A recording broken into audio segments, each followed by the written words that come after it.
Manu, U wait ചെയ്യുക. പുറത്തിറങ്ങരുത്.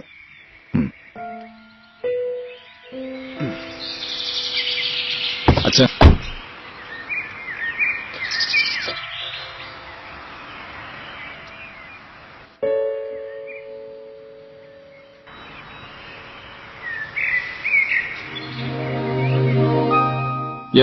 Rupesh, okay, അത് പറഞ്ഞിരുന്നല്ലോ. No problem. പേയ്മെന്റിനെ കുറിച്ച് ഓർത്ത് താങ്കൾ പറയണ്ട.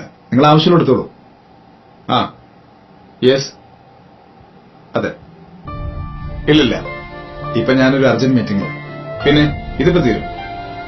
Okay, I will call back.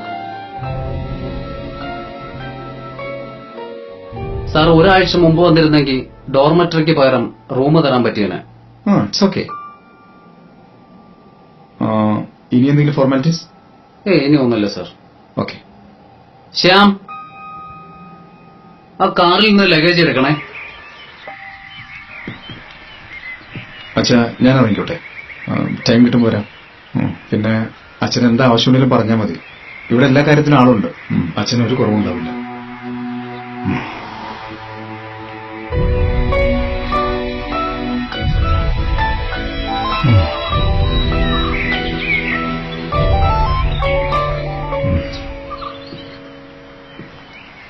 Hello.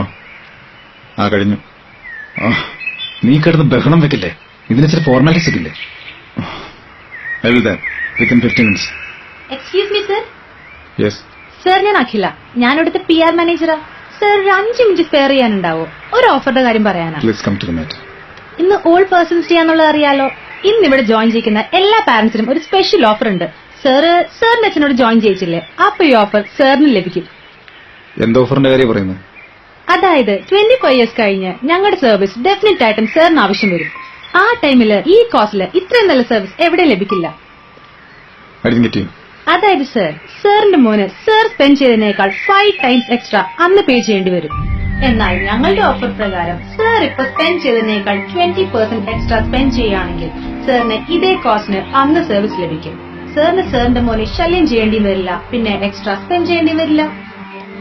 Sir എന്ത് പറയുന്നു സർ? ഇതുപോലത്തെ ഓഫർ ഇനി ഒരിക്കലും സാറിന് ലഭിക്കാൻ പോകുന്നില്ല. ഇന്ന് ഇന്റർനാഷണൽ ഓൾ പേഴ്സൺസ് ഡേ ആയതുകൊണ്ട് മാത്രമാണ് ഈ ഓഫർ ഉള്ളത്. അതുകൊണ്ട് ഫ്യൂച്ചറിൽ മകന് ലഭിക്കാൻ പോകുന്നത് 100% ലാഭമാണ് സർ. സർ, ഞാൻ പറയും 20% എക്സ്ട്രാ കൊടുത്ത് സർ ഈ ഓഫർ എടുക്കണം എന്ന്. സർ, സാറിനൊന്നും ഉണ്ടാക്കാം.